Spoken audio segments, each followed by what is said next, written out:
Say what's up, guys. We're doing our top 10 John Carpenter movies. Each of our top 10s. Yes, indeed. With my good buddy Brett over there. I'm backwards, and my new friend Jeremy over here. I know, I'm like, what's going on? What's going on? So this is gonna be great, man. I got my list all set up. Actually watched one of these the other day just to go back in, because I hadn't seen it in a minute. I don't want to reveal which one, but I will when it's on my list. Pat, you don't watch one a week or one every other day? You know, I think Jeremy and I might have you beat on that. Yeah, it's in constant rotation. Putting this list together was tough, man. I knew what my top 2 were gonna be. Like that was easy for me.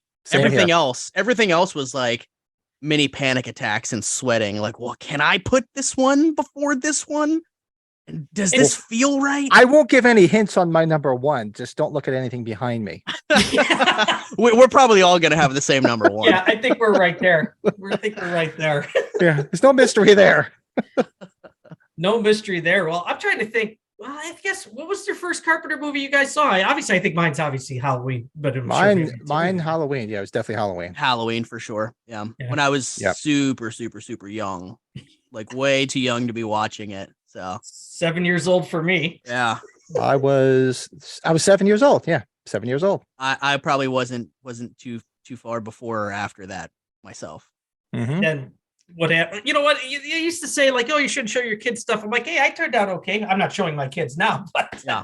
Did you guys see it on TV, or did you get to see a tape of it, or HBO? VHS for me, old media. Nice. I watched it. It's funny. I can tell you the date and the time because I have the HBO guide from 1980. I saw it at 10:30 on October 31st, 1980.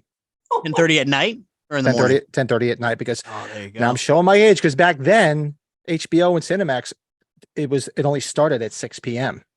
and then they shut down at 3 a.m. and then there was nothing. Right. They weren't round the clock, and they wouldn't show rated R movies until after 8 o'clock. Yeah, see, my brother had it on at a sleepover, and my brother's 7 years older than me, so he had it on at a sleepover, and I just happened to walk into his room and see the part where the shape rises up right behind Lori, and then the rest was history. I'm like, oh, I got to watch the rest of this. And my brother's like, I'll show you some other time after. Then I had to watch Halloween too. Yeah, then, well, I knew nothing of it. I knew nothing of what it was. I told Brett the story, and I said on our podcast, because back then a lot of places didn't have cable in 1980. It was something relatively new in northern New Jersey, where I grew up. We were all coming home that Saturday night after trick-or-treating because we wanted to watch the Warriors, because the Warriors was coming on. So we watched the Warriors. I'm like, oh yeah, this is great. And then right after the Warriors, they're like, oh, coming up next, Halloween. We're like, the hell is this? And it was Halloween. So like, all right, let's watch it. It's a Halloween movie. Scared the shit out of us. Yeah. That's Scared amazing. the shit out of us. I think I watched it on like TNT Network or like fucking USA Up All Night or something along those lines. Was the that was definitely which one was it? Times. Rhonda Shear or Gilbert Gottfried Up All Night? Which one was it? It was probably Rhonda Shear. Yeah, that's why everybody was watching it for Rhonda Shear. Oh, absolutely. I tell Pat all the time, like when I saw the first 2, it was only like a month or so before Halloween 4 came out. He had no idea they were making Halloween 4 because he didn't have the internet. It's just right. You see the preview, you're like, holy shit. I saw the commercial. The internet is the single greatest invention ever, probably, and also the worst invention. Oh, absolutely. Ever. I mean, like, dude, kids nowadays, like, you know, going into a store back in the day, you had to be there and find the thing that you were looking for. When you found it, was like, holy shit, I can't believe they have this. Mm-hmm. Like going to a toy store and they have the toy that you're looking for and they only have one left. That's like, holy shit, jackpot, lottery. Nowadays, you know, you just go online and you can find whatever you're looking for. Like the thrill of the hunt is gone. Mm-hmm. The information and everything is right at your fingertips. So now it's just like, you know, everything's right there, man. The element of surprise is gone. Especially with when eBay came out, it made everything so easy, because back in the day, excuse me, when I used to, before I was a big Halloween collector, I'm a big diehard Kiss fan. I had a huge Kiss collection too that I unfortunately sold off years ago. But when I used to look for stuff, because back then there was no Halloween collectibles back in the 80s and the 90s, you used to go to there used to be, I don't know if you guys remember Toy Shop magazine. it was almost like a newspaper, almost like a want ad. And in there, they did auctions. And now this is very archaic, and you had to call and give your bid. There was Love a it. number, you called it, What the and you fuck? say, okay, seriously, and say like, okay, say I was bidding on, a Myers mask or whatever. And they'd be like, okay, starting bid is $50. And then you call in and you say, okay, they'll be like, what's your max bid? I'll say 75. And then if somebody called, then they'd call you and say, hey, look, somebody outbid you. You want to go higher? That's how archaic it was. Holy shit. Mm-hmm. Toy Shop bet- magazine. Every month I was right at the newsstand thumbing through, trying to find stuff. Yeah. That's like the one time that you don't want the phone to ring. Like, I'm not trying to get that call that I got outbid. Yeah, it was just so archaic, but it was just, and you used to have to go to like flea markets and garage sales. And then I would just never forget. One day I just got my first real computer, which was, if you guys remember, Compaq. It was a Compaq. Oh yeah, with the Q. And yep, and with the Q. And I remember like typing in whatever the search engine was at the time, it wasn't Google. And eBay came up. I'm like, what the hell is this? And that's how I discovered eBay. And that was shit, 1998. Yeah. Yeah, 98. And then like I typed in like Kiss. I was like, oh, look at all the shit that's on here. And then type in Halloween. I'm like, oh. And so it began. Yep. So it began. Well, who would want to? Where do you want to start, Pat? Since you're our guy, you want to start up top, and we'll just work our way down. Jeremy, give me that, or should we have our guest go first? Which? Yeah, we'll start from work up. Jeremy is our guest. We'll just work our way around. Okay. So what would be your number 10, Jeremy? Village of the Damned. Ooh. Yeah. I went back and rewatched this movie super recently, and man, what a fun time this movie was. Yes. Killer kids, you can't go wrong with a killer kid movie. And while rewatching it, I realized, like, holy shit, John Carpenter made a lot of fucking alien movies. Like, more than any of his contemporaries, like Wes Craven or Tobe Hooper, or, Argento, etc. It's, he made a lot of alien movies. Yeah. And fun fact, so the main kid in the movie that he's the good alien, twin kid, is Thomas Dekker, who later went on to be in the Nightmare on Elm Street remake, and he played John Connor in the Sarah Connor Chronicles. I never caught that. Little fun fact for he was a little kid, but he was the star. Yeah. You look at the people in that too, from God rest their soul now, Kirstie Alley and Christopher Reeve. Yeah, Mark Hamill. Mark Hamill, Luke Skywalker in that movie as a priest. Yep. It's like, whoa. Michael Paré was in it. Yeah. What's Crocodile Dundee's wife's in it? Her ex-wife now, I think. Yeah. Yeah. Dude, I have an original theatrical standee for Village of the Damned. Oh wow. Did you post it in that group that I think I joined with you? I did. I had it on display down here for a little bit, man, but it's so fucking huge. And as you guys as collectors know, just space and real estate. Yeah, it's a commodity when you've got your collecting spaces. So I was like, you know what? I have a original theatrical standee for Body Bags and for Village of the Damned, and I had them both on display. And then finally I was like, all right, I got to put these guys away. They're fucking humongous. Oh God, I wish I don't know if that's on there. I wish Carpenter would have done some more body bag related anthologies. Me too, man. Me too. So much fun. But okay, that's so Pat, you go or me go, whichever. You can go. I'll go last. Number 10 gets a lot of bad rep, but I'm going with Escape from LA. I think it's a fun sequel, man.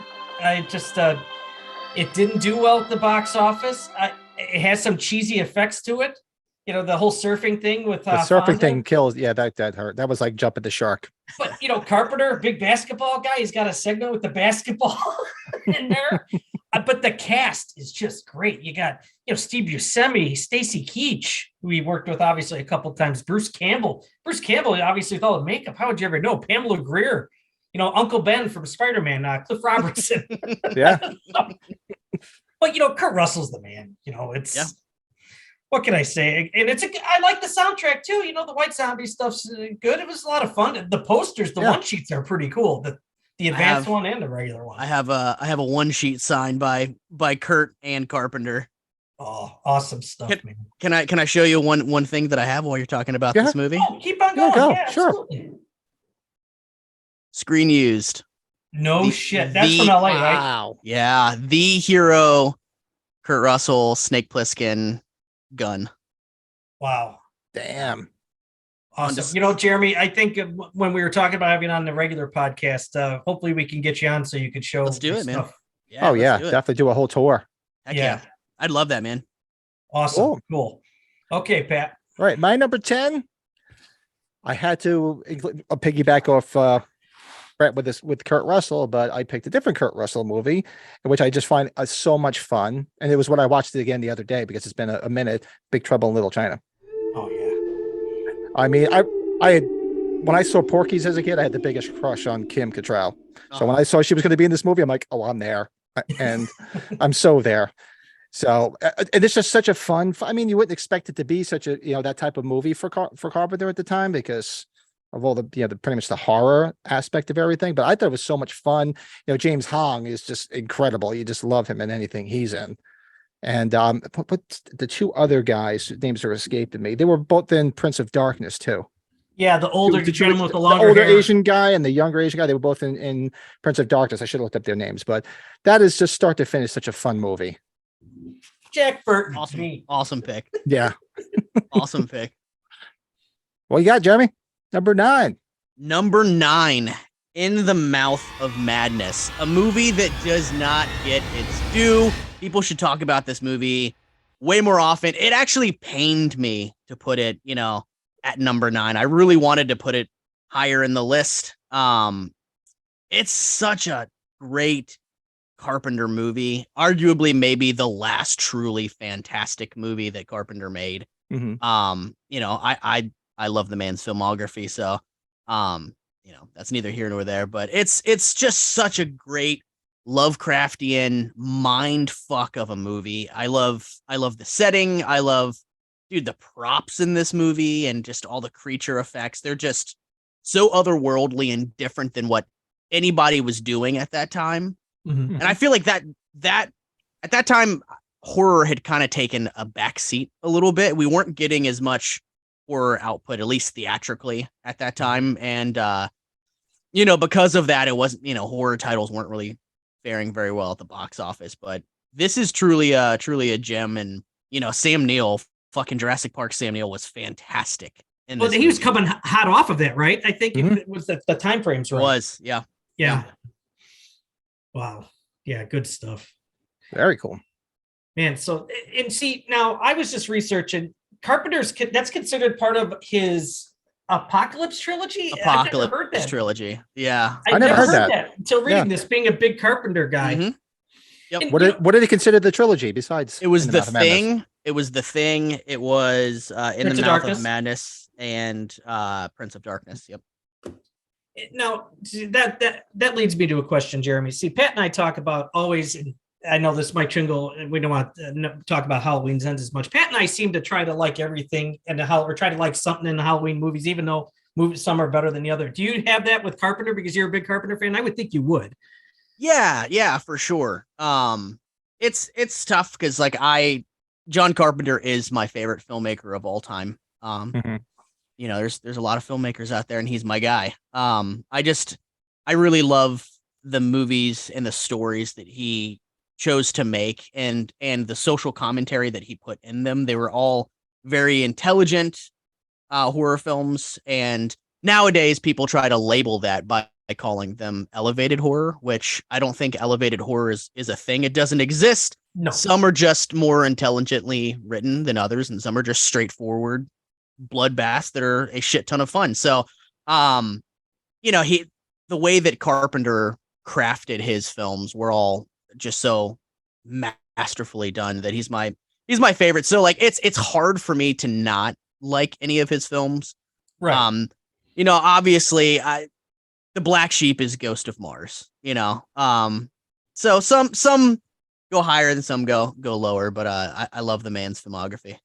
And that's another thing too. That movie's just got a cast like no other too. It's like, wow, look at all these people. That's Jason Statham before Jason Statham. Yeah. That movie, if you watch it, it's the fucking editing that is the problem in that movie. I feel like there's a good story there.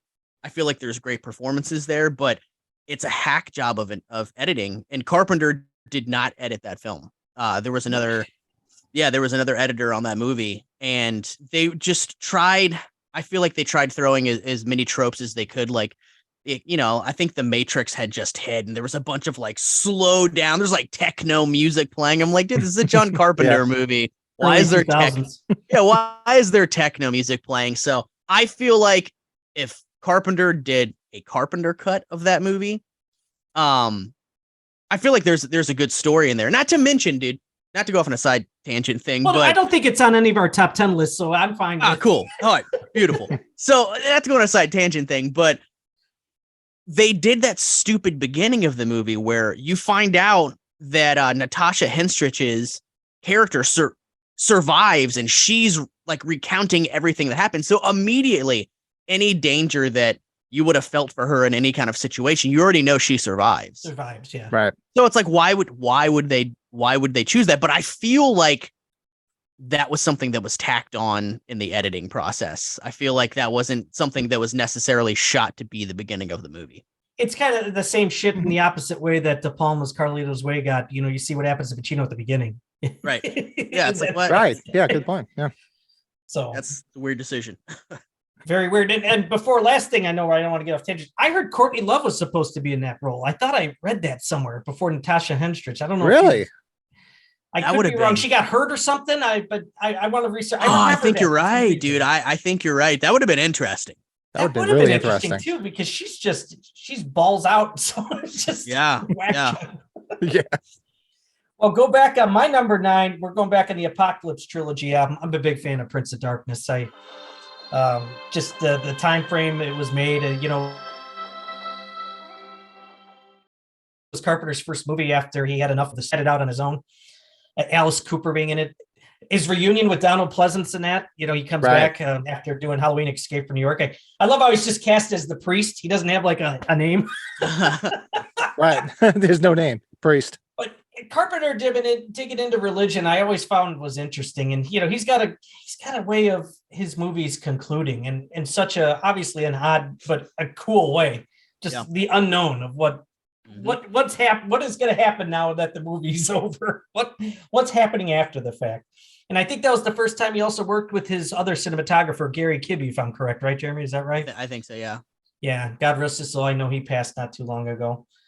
But I think that's my number 9. That's a great pick, man. Great pick. Great pick. Yeah. Awesome. My number 9, very underrated, as far as I'm concerned, a very underrated Carpenter film. I love the plot. I just love the way it was shot and the effects. Memoirs of an Invisible Man.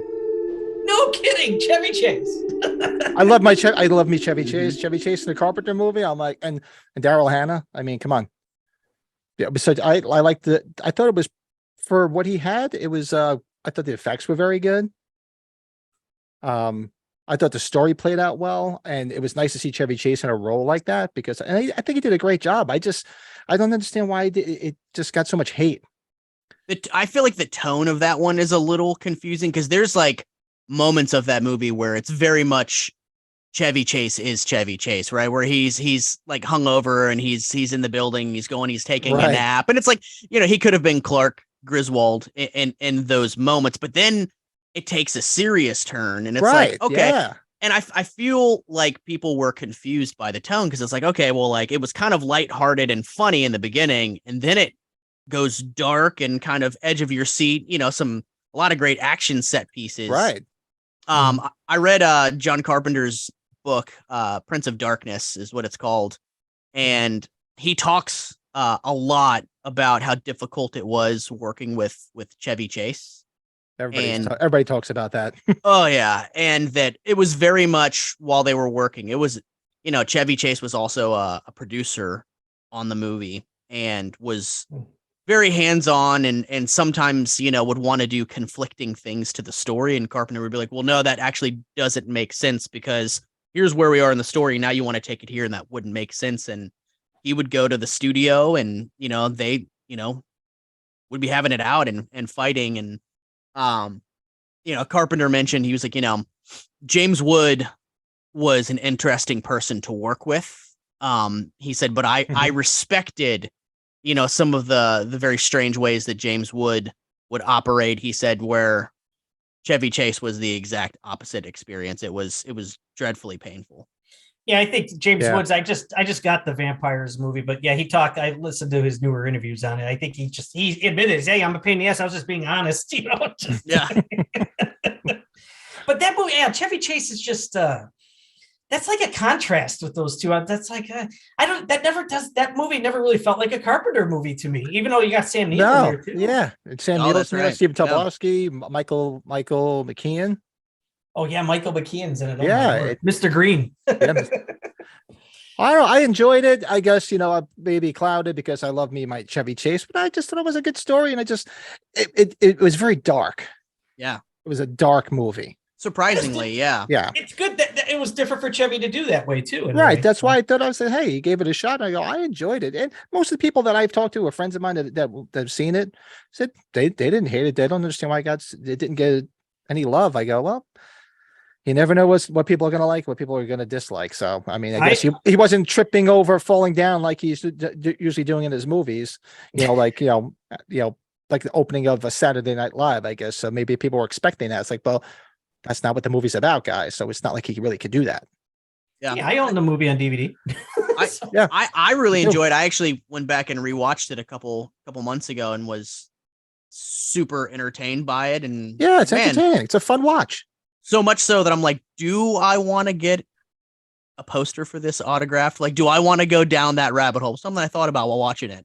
But and when Chevy came back to Steel City, that's probably what you're thinking. Maybe I was like, do I need to go to Steel City Con, which is always super crowded and lines for days. If you don't get COVID in that place after I went there in April, I don't know where else you can. Dude, I went there the last time that they had Peter Weller there.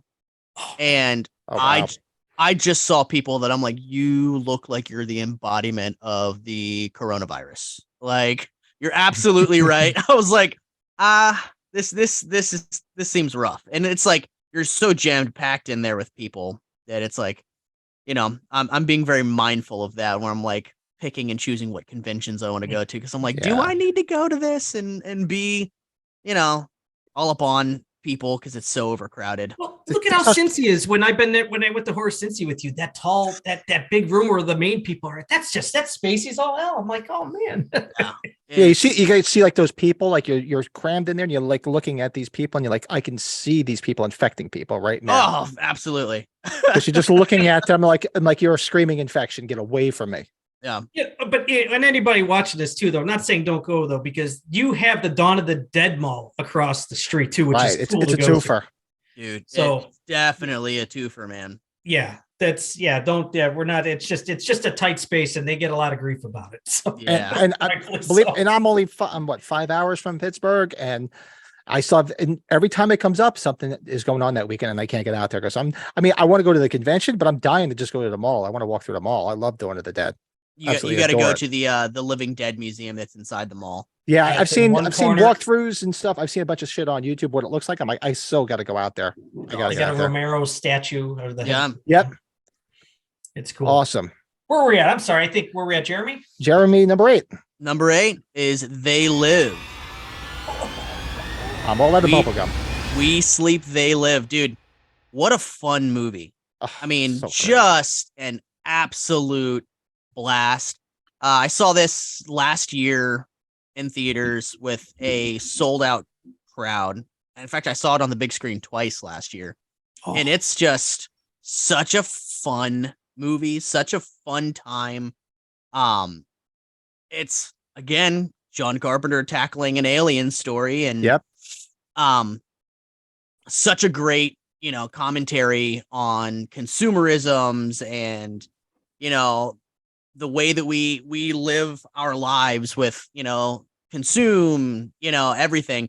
It's a good time, man, and it has arguably one of the greatest. It's what everybody talks about when they talk about this movie, is one of the greatest fight scenes ever. That it's kind of like a Family Guy moment, that between Roddy Piper and Keith David, it feels like a Family Guy segment where it just goes on for It so long. never ends. It just Oh, kicking God. each other's ass for so South, long. South Park made fun of it, I thought, right? Didn't they? Yeah.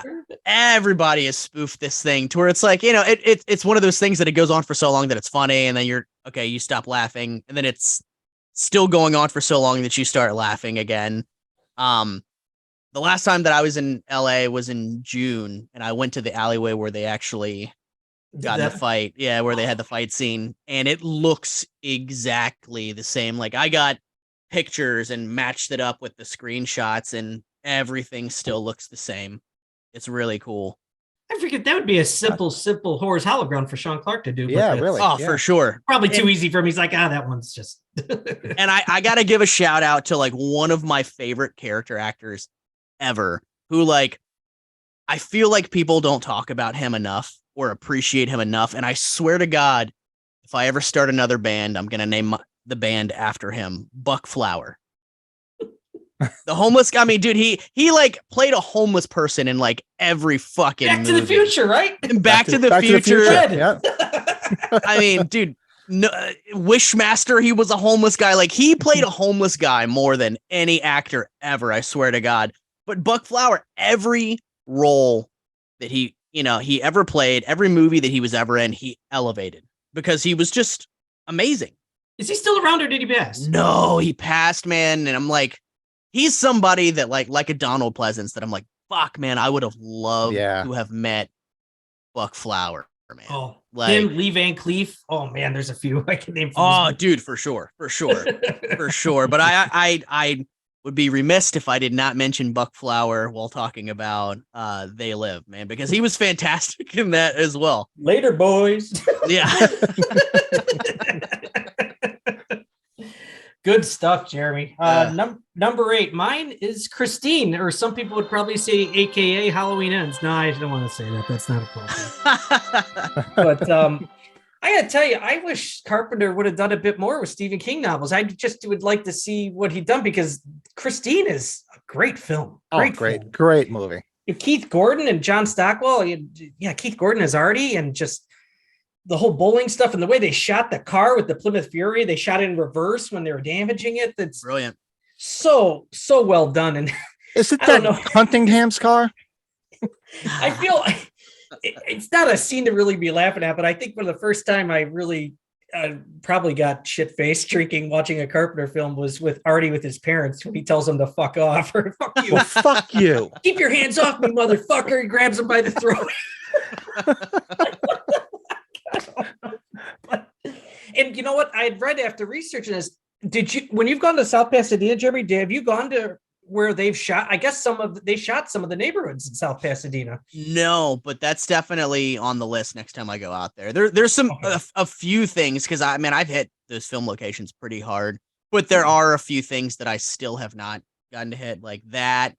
The inside of the diner that Sarah Connor works at in Terminator.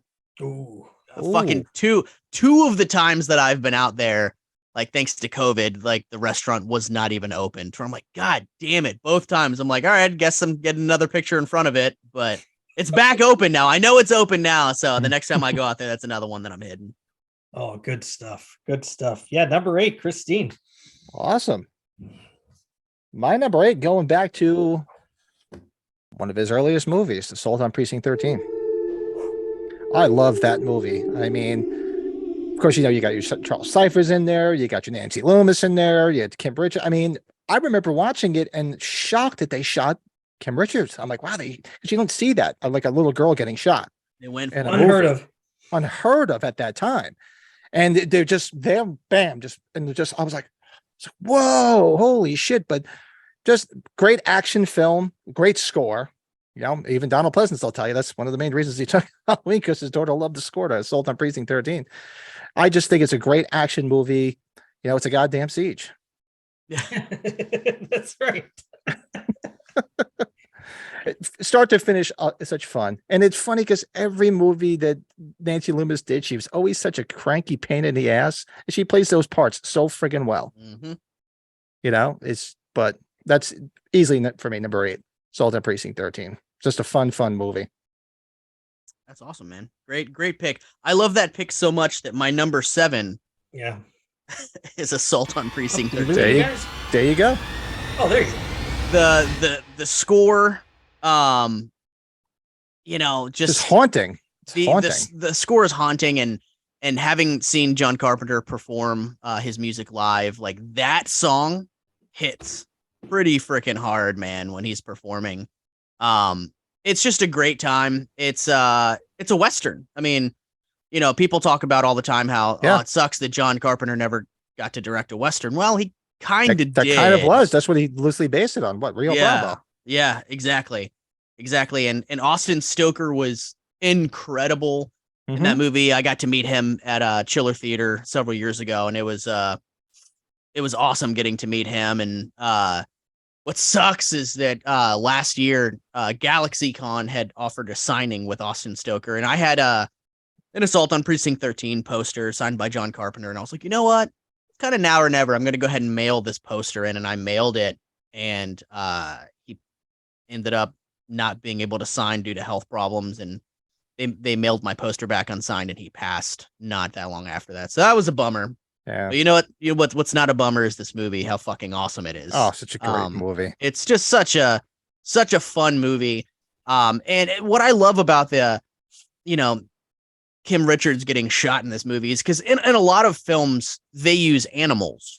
Just say, hey, we're not afraid to go too far. Even this dog wasn't safe, so now I'm gonna make you uncomfortable and uneasy because nothing is safe. Well, this movie was like, now fuck killing a dog. We're just gonna shoot a little girl in the chest. Like, Right. That's a way to get the audience's attention to go, okay, well, anything can happen in this movie, which is great. I wanted vanilla. Right? What she says. Right? Yeah, I wanted vanilla. Oh man, good stuff. Okay, so that was your number 7 too, right, Jeremy? Yep. Okay. My number 7. This is rough, I know it, but this is just obviously it's opinion. I like all movies. Hey. I have There's nothing. Nobody here. Share your feelings with the group. It's okay. You like what you like, buddy. Exactly. I like all of his movies. It's hard. I had to take a couple off of them. I have the Thing that's far down. I didn't get into The Thing right away. So The Thing is, I still love the movie to death. I love all these movies. Hold on. The Thing is your number 7? The Thing is my number 7. Hey guys, I think my internet connection is acting up, so I'm gonna have to jump off of here. It's like go through a tunnel. What the hell? You're wearing a The Thing shirt. It should be higher. Hey, this is the one they gave me my VIP bag when I saw it in concert. That's true. So There you go. but I gotta tell you, the movie, I just love how the movie did not do anything. It lost its ass. And the movie is like, now it's pretty much by most people, arguably one of his best films. It's Right. It's so ahead of its time with those effects, man. I got a great cast of people, just a wide range of characters. You got the Quaker Rope Man in there. It just the effects with the dog, and God bless Jeremy. I'm glad you wanted that thing that I sent you. That thing is so damn cool. Dude, it's amazing. I'm looking at it right now. It's right over there. Good stuff. The music, it's simple. That score, that opening, it's just simple. There's not just, it's got that tone to it, and it builds up. And when that came out that summer, I remember E.T. was the big movie. So you had the good Alien movie, and when people went to go see this, they're like, "Oh God, Jesus!" Now it's so negative with an alien of some sort, and it didn't do well. That's that great year of the box office that Pat and I've talked about it, where E.T.'s got all the money, and then you got or what's his name, Ben Kingsley. Who was he playing that year? He Gandhi. played Gandhi, and he had all the Academy Awards. So. Yeah, I remember seeing the Thing in the theater, and I remember everybody really shitting on it, and I liked it. I loved it at the time, and it's great to see after all these years people are appreciating it for what it is. It's like what Halloween 3 is doing, right? Yeah, It's, exactly. Oh yeah, Halloween 3. God, it's everybody thinks everybody's divisive about Halloween Ends. I'm like, oh my God. Yeah. Halloween 3. I've told this story to Brad. I remember going to see it in the theater, and we had no freaking clue that there was no Michael Myers, and we're watching it. We're like, the fuck is he at? like what? And it was funny. I almost had, it was like deja vu, because I remember going with my friends. We're all like, "What the hell is Michael Myers?" And when I went to see Halloween Ends, it was me and my daughter. And like 45 minutes in, my daughter looks at me and goes, "Dad, where's Michael Myers?" Like, I'm like, oh my God, I had a flashback of Halloween 3 when I went to see it in the theater. You know, the thing, man, that movie made people angry when it came out. Like people, it's kind of like, you know, Michael J. Fox in Back to the Future, where he's like, oh, maybe you weren't ready for that, but your kids are gonna love this. It's kind of it. People weren't true. ready for it. That's a great quote. Yeah, Yeah. he made a movie that was way before its time. Way before. Yep. And I mean, you had Rob Bottin doing the effects on it, and you know, I mean, he literally lived and breathed that movie while he was making it. Like he was only taking micro naps and sleeping on the floor of the set and waking up and working around the clock on those effects. And it definitely was way ahead of its time. And it's funny, you know, earlier this year, Kurt Russell, I saw an interview with him where he was talking about a movie that he made called Bone Tomahawk. And I don't know if you guys have seen that, dude. It's a fucking epic movie. So he was talking about that movie. He goes, you know, right now when people talk about my filmography, you know, it's a few things they talk about. He goes, but a Tombstone is one of the main things that people talk about when they talk about my filmography. And he goes, you know, just like The Thing, he said it took 20 plus years for The Thing to catch on. He said, the movie that people are going to talk about when I'm long and gone is Bone Tomahawk. But it's interesting knowing as an artist sometimes that, yeah, a movie may come out and it may not do something immediately, but over time it has staying power and it resonates with people. So it's interesting that you know, we've gotten to see that happen with The Thing and Halloween 3 in our lifetime. I was waiting for you to say that he was going to just say it took 20 years or 20 plus years for these movies to catch on. I was waiting for you to say Used Cars because that's one of my favorite fucking movies. I have it on DVD. I watched it not that long ago. I'm sorry. Used Cars is one of my favorite freaking movies of all time. Early Robert Zemeckis, man, right there. Yeah. Oh, just that is such a hysterical freaking movie. Yeah. Awesome. So that was your number 7, right, Brett? Yep. All right. My number 7. It's already been mentioned once before, I believe. And it's They Live. Just start to finish fun. And that was back when admittedly in the 80s, I was a big WWF guy because, you know, it was Hulkamania. I remember watching Bob Backlund when he was the champion back then. All right. I'm really showing my fucking age now. But I remember seeing it advertised. I'm like, is that fucking Roddy Piper in a movie? And I'm sorry, man. I don't understand why he didn't have a lot more roles and become more of a action film star, because he was freaking great in that goddamn movie. He was amazing. Like, it was amazing. He should have been in way more things. Absolutely. And I was sitting there, I'm like, well, maybe it had something to do with his wrestling, something to do with, I don't know, behind the scenes. He was difficult to work with or something. I don't know why he didn't get more roles like that, because I thought he was fantastic. I think from being a crazy wrestling fan, he had the itch to go back. That was just it. Hollywood, you know, these guys, they get on the road all the time. They just enjoy the party life. And yeah, when they get back to Piper's Pit. A lot of these guys dying early besides the whole steroid thing too. It's just these guys just enjoy the party life, man. He had to get back to Piper's Pit. I love my Piper's Pit on the weekends. Yeah. One of my biggest convention regrets was I met Roddy Piper, shook his hand for whatever reason, because my buddy was meeting him. I did not get a picture with him. Did not get his signature. It was one of those things. He's like, oh, I'm going to get Roddy Piper. And I'm like, oh, that's cool. And, you know, like as collectors, our collecting evolves over time. You know, like pre-show, Patrick, you were talking about how you collected a lot of Kiss, and then, you know, your collection and collecting habits, you know, switched over. And so, you know, collecting over time, and, you know, you have those mistakes, and not getting a picture with Roddy Piper is probably, because an autograph, you can buy an autograph, you know, on eBay, right.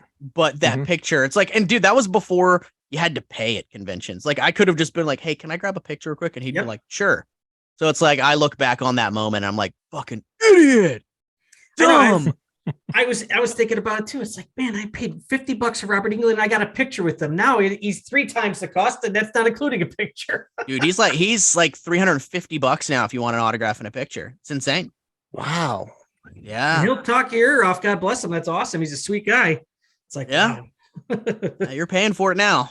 Damn. Dang. Okay. Number 6. Number 6 has already been discussed. Christine. Carpenter adapting some Stephen King action. This is just a great haunted car story. It's a great ghost car movie. Great performances all around. This was a movie that I think Carpenter said that he did because it was a paycheck. Like, it was one of those things that was like, all right, well, I got to make some money. Time to make some money, and I got offered this Christine thing, so I'm gonna go ahead and do that. So I don't know, man. It's just great. It's cool to see the story arc with our lead character in this movie. Just being a bully. I'm getting bullied, and Right. he finds this car and he invests his time and his energy into this car, and it's a haunted car. And I would have loved to have seen if he would have faithfully adapted this, and there was the corpse in the car and everything else like that. That would have been interesting. But this is a good one, man. I feel like this is another one of his movies that people champion. And it did pretty well when it came out. So Yeah, it did. Mhm. yeah. It's got a great one sheet too. Another one. Well, all Carpenters do. That'd be a good top 10 for the future. I'll have to write that down. Posters, One sheet yeah. for advances from Carpenter. Yeah. Beautiful poster. I have an original Christine poster signed by Carpenter. Nice, good stuff. Love that movie, man. Number 6 for me, and I think it's kind of fresh on the brain memory right now. I've really gotten into vampire movies recently, and I love James Woods. I got vampires this low. He's usually the protagonist, antagonist. Like, he's never really a good guy, and this was the rare time he was a good guy. He did a damn good job. And I love Thomas Ian Griffith as John Valak. The first time you see him with that, when he kills the one guy who just lifting up, splitting him in half. And the one Baldwin's really good. This one's grown on me. I probably wouldn't have had this in my top 10 until probably a few years ago. It's growing on me. And it was probably one of the last ones he did a score for, I think, too. He did the music for. Yeah. And this is actually like a Western with vampires. Yeah, absolutely. Yeah, true. Yeah. Absolutely. So I know that's not going to be as far down on others, but yeah, it's kind of like what do we talk about Halloween 5, Pat? It's kind of like our guilty pleasure. Yeah, it's our guilty pleasure. It's like comfort food. Yeah, this is probably my guilty pleasure Carpenter film. So yeah, Vampires is number 6. James Wood, he it's very famously that he ad-libbed like all of his fucking lines. And that I think that was a big thing at the time of why him and Carpenter, at points where when they were filming, they were probably butting heads a little bit, because James Wood, what's wrong, Father? You got a little wood? Got a little mahogany going on in your pants over there, Father? Like, it's like all that stuff is all like ad-libbed. Like, it was just him riffing, which I feel like you can see it a little bit. And I read that a lot of his co-stars hated it, because they were like, okay, well, like, what do I do now? I mean, you're going off on a tangent, ad-libbing, like, what do I do? But yeah, it's a fun movie through and through. And we get to see Terry Silver from Karate Kid 3 as the master vampire in this movie. And oh man, that's a great pick, man. Oh, what's her name? From Twin Peaks too. Is that Cheryl Lee? Cheryl Lee, yeah. Yeah, yep. He would be a guy, and I know he's older now. He doesn't really seems to be working as much. He'd be a good convention guy, but I don't think that's his cup of tea, obviously. The Terry Silver guy, Thomas. Oh no, he's done one. I know he just did Salt Lake City, but I'm talking James Woods, man. Dude. So I will say that there is an agent out there that had a conversation with him, and he said, he was like, yeah, I'm down to do it. However, like, and I can tell you off air how much money he wants for a weekend, and they're like, there's just no way, right? There's going to be a convention that's going to be willing to pay him what he wants, and then them still make money off of that. Yeah. So he's open to do it. So hopefully it's a situation where, somebody comes to him again after some time, and maybe he'll renegotiate a little bit, because he'd be fucking. Like, there's people like James Wood and Sam Neill that I'm like, why don't you do a convention. Like those are two people that I feel like should absolutely be at a convention. Yeah. Wouldn't you think, like, I'm not saying if they do one, give it a shot, because I think when some of these people do one, then they realize, wow, that's all I did. And I made this money. That's the impression I get when you start seeing people do them regularly out of nowhere. I thought maybe James Wood was having an issue because, the last 5-6 years with all his political leanings and people giving him a lot of shit because he's very outspoken about his political leanings, that people didn't want him because of all that bullshit. Yeah, that could be something. That's too. what I had always thought, because I was wondering why you never see him, because so many great James Wood movies, he'd do well at a convention. Oh, he would. I'm actually gonna text you guys in the group and show you the number. Like, there you go. We won't reveal it, but I'm gonna look. Whoa! Yeah. For one weekend. Shit. For one weekend. And it's like, nobody's pulling that trigger. Wow. Yeah, I definitely can see why. Yeah. Big name athletes don't even get half that when they do the sports show here. Yeah, seriously. Well, Holy shit. Yeah. So I don't know. Like I said, one day somebody could come to him and be like, hey, we'll offer you this much to do 2 days. Maybe not all 3 days, 2 days. And he'll, Maybe I'll buy hopefully he'll come around, because I would fucking love to get him on my vampires poster. Oh God, yeah, vampires. There's a couple things I think I could jump on. Videodrome. Oh yeah. Big Oh time. geez, yeah, Videodrome's a big Love one. Videodrome. Awesome. So who just went? Oh my God. Is it me next? Good conversations. I Yeah, know. because I'm he scared with chose vampires. He chose vampires. so- I'm like, wow, because I'm having Yeah. such great conversation. I'm like, damn, I lost my place. Yeah, dude. Well, my number 6 has already been said and it's been talked about, and it's Christine. I love Christine. I mean, such a great story, great film. And right around that time, I love Harry Dean Stanton. Mm. I mean, one of my favorite movies is Repo Man. I loved him in Repo Man. Brain. and Brain, of course. But what is there to say about Christine? Just great, fantastic movie. Great score, great effects. The score is amazing. Yeah, I should have mentioned Amazing. when I did Christine in my list, the score is so amazing, man, that I'm a big score guy. Yeah. If people who were driving next to me knew the creepy shit that I was listening to, because most of the time it literally is John Carpenter scores when I'm driving most of the time. And dude, Christine, like almost all of Carpenter's scores, is just fantastic and haunting and beautiful God, yeah. at the same time. His melody choices are always what has drawn me to his scores. So Christine has a fucking wonderful score. He's got those high pitches too when they come to. It's just, whew. Yes. You were talking about scores. I hate to go off subject another time, but we talk about on the Halloween podcast. Pat and I talk about it regularly for the original Halloween. We love the 20th anniversary CD where they have some of the dialogue in it. I think that's arguably him and I's favorite one. Would you go in that route too? Yeah. I have that as well. And it's funny because sometimes I forget, and then all of a sudden it'll be the score with Judith, and it's Michael, and it's like, you don't expect it. and I'm like, oh my fucking God. Yeah. Cause I have both, in my iTunes. So sometimes I forget, and then I'm like, oh shit. Okay. Yep. There it is. I love it because you can just put it on in the background and while you're driving and just listen to it. And it's like the movie's playing in your head. It's like I was about to say, it's like you can see it in your head. Absolutely. Nice. Awesome. So that's me, Christine, my number 6. That would bring me to my number 5, which is Big Trouble in Little China. There you go. This is one that growing up, I enjoyed it, but like if you would have put a stack of Carpenter tapes in front of me, I probably would have gone to this one last, because it didn't have a lot of the horror elements. Like I remember the horror stuff that it does have in it, like Lopan's Guardian and the big furry monster guy. Like those were the parts when I was a kid that I loved the most, because they were more fantastical and horror related and stuff.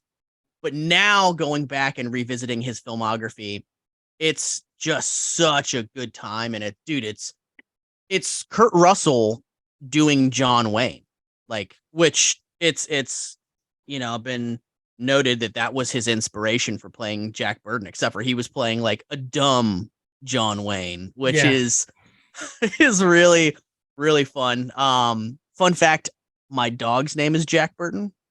Nice. So, yeah, had to. Yeah. So, but it's funny because, My dog's still a puppy. He's like almost 2 years old, and when my wife will be Jack, I go, "You leave Jack Burton alone," and it never gets old. Every single time she's getting on him about something, I'm like, "Leave Jack Burton alone." I mean, Kim Cattrall, holy hell! Oh. I mean, I do remember when I was a kid watching this movie, being like, "That is the prettiest lady I have ever seen in my entire fucking life." Coming off of Porky's, I was like, I just need more Kim Cattrall. Give me more Kim Cattrall. James Hong as Lopan was hilarious and menacing at the same time. You had the three storms. I mean, it's just a very fantastical movie, which, like you guys said, it was such a change of pace for him because he had been, outside of, Dark Star and Assault on Precinct 13, he had mostly been doing horror. And then he got this opportunity to tell this kind of zany, otherworldly story, and it's a really great time. It's a movie that I actually watched with my 6-year-old not that long ago, and she loved it, absolutely loved it. It's just so fun. Yeah, and I think it's another one it didn't do well either, but then it's gained steam. It's like a lot of Carpenter films, right? Yeah, it didn't do well. I think it was like a moderate success. Like, I don't think it lost money. I think it made money, but I don't think that it did anything that blew people away money wise, which is why, sadly, you're gonna have to go to the comic books if you want more Jack Burton, which, by the way, I cannot recommend Old Man Jack enough. It is okay. It's Jack Burton. It's called Old Man Jack. Yeah. And it is, I mean, very few times ever with me reading comic books has there been a comic book that has made me laugh out loud, and this comic book made me laugh out loud. It's a direct sequel to the original, but it's pretty much Jack Burton playing Kurt Russell's age now. Like, he's older but not wiser at all, and Jack Burton accidentally causes the apocalypse. And so he actually has to team up with Lopan. Like, Lopan comes back from the dead, and Jack Burton and Lopan have to team up to like reverse the apocalypse. But they still hate each other, so they're constantly talking shit to each other.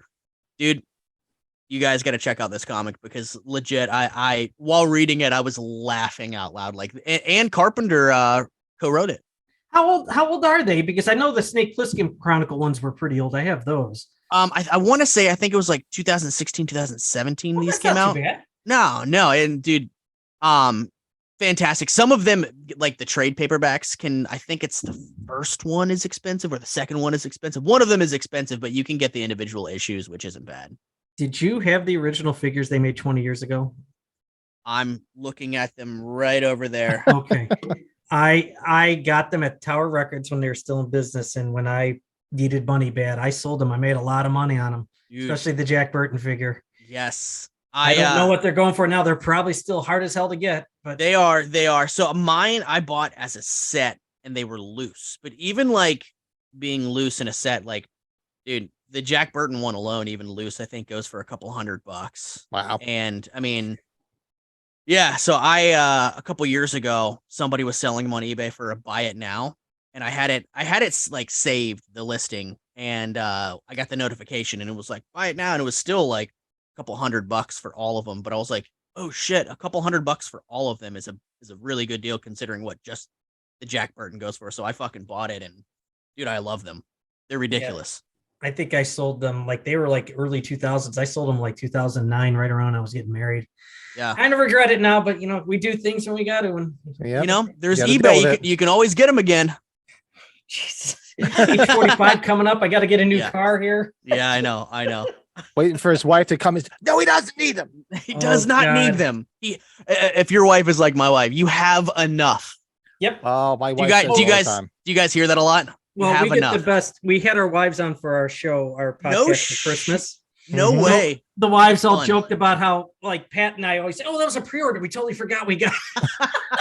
That's an old trick. Yeah, that's what my wife always says. It's like, and it's funny because I just got the notification too that what was it? Waxwork is sending the end soundtracks I All the ordered, end soundtracks. Yeah. and like one or two other places I ordered the different variants from. So they're all going to start coming in, and I'll be like, but it was a pre-order, I swear. I ordered that like a year ago. Dude, It's true. They're pre-orders, but I'm going to get yelled at. Jeremy, you know OC Celebrity. I forgot the company. I sent them my Breakfast Club poster to just get finished up with Judd Nelson on it. I sent that like a year ago. And obviously I've seen some of the comments. Some people love, hate, whatever. Regardless.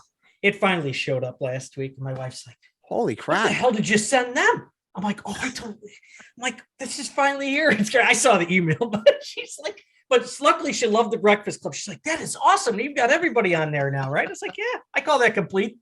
Yeah. Well, the best was when my wife and his wife, Lisa, were bonding over the fact that we used to have shit sent to work. Oh yeah. You know what we call that? We call that smart. Yes. Jeremy knows the tricks. Dude, it sucks when the tricks get released, when somebody talks about the tricks in front of your wife. Because my buddy Chris Keeney, he's a collector, and he had mentioned like, oh yeah, I told my wife blah blah blah, and she's like, and my wife Ann goes, wait a minute, that's what you tell me sometimes. She was like, that's a fucking trick. I'm like, Chris, stop blowing my spot up, dude. Dude, yeah, when you wanted the Thing box set for me, I remember you're like, I gotta work on that one. Like, then oh yeah, I'm like the one last transaction we had, and I told my wife, this is kind of unique here. I got to do this one. So well, I appreciate it. It is well loved in Casa de Moorhead in my Carpenter Museum here. And you know what? And I told Pat listens to the Thing with Two Heads. We heard the story about your Thing getting pissed on. That's right. I forgot that was you. I'm sorry. I got to bring it up. You must have been living. You must have been living, man. So like, all right, I'm gonna break it out. So I have this life size. Did you hear the story too, Patrick? Yeah. So like, okay, so I get this life size screen accurate kennel dog monster from the Thing. Okay. And my buddy, he custom paints it. He's got the glass eyes. He's got, like it. I mean, he really takes his time with it. It was a way, getting finished for months. Well, I'm talking to Nathan. I'm friends with Nathan, who runs Horror Hound. And he's like, that we're doing a kennel backdrop at Horror Hound for the Thing reunion. And I'm like, dude, that I have that Thing dog monster. And he's like, I know, that's why I'm mentioning it. Do you want to bring it? I said, yeah, man, I'll bring it. So I was like, dude, I'm going to get a free photo op out of this. Right. And the photo alone was a couple $100 or whatever. So I'm like, cool, like I'll bring it. And it really did. It fucking, if you've seen the pictures from the photo ops with it, it really, really tied everything together. Like it really made the photo op look so fucking rad. And so I bring it. So Friday, it goes off without a hitch. There's not a single fucking problem. Everybody comes in, blah, blah, blah. It's funny because Keith David was somebody that was super COVID phobic. Like he was like, initially, he didn't even want to take his mask off for it. And like, finally they were like, they had talked to him and were like, look, you can stand next to your buddies on this side and we'll have the fans stand on this side. Mm-hmm. He's like, all right, fine. So I'm watching all this stuff. And like, so like, what's really cool about allowing them to use my prop is that I got to be in there when all the photo ops were happening. Right. So I'm literally standing behind the photographer. The guys that built the sets are also standing behind the photographer. So we're all just hanging out and getting to watch all these fans interact with the cast from the Thing. It was really fucking cool, man. Cool. Yeah. It was really, really cool.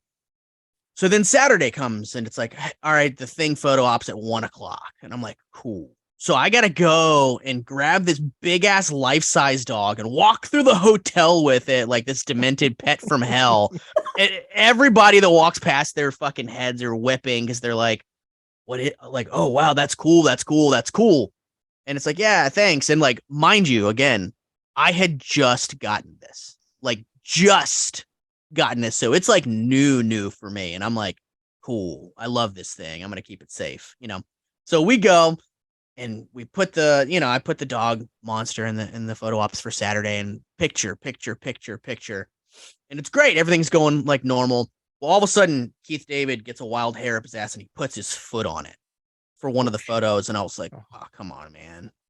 Like, come on. I was like, And thankfully, it was a one and done. Like, he took his foot off of it after that. And maybe he saw my face. I don't know. But he didn't do it again. So I was like, all right, cool.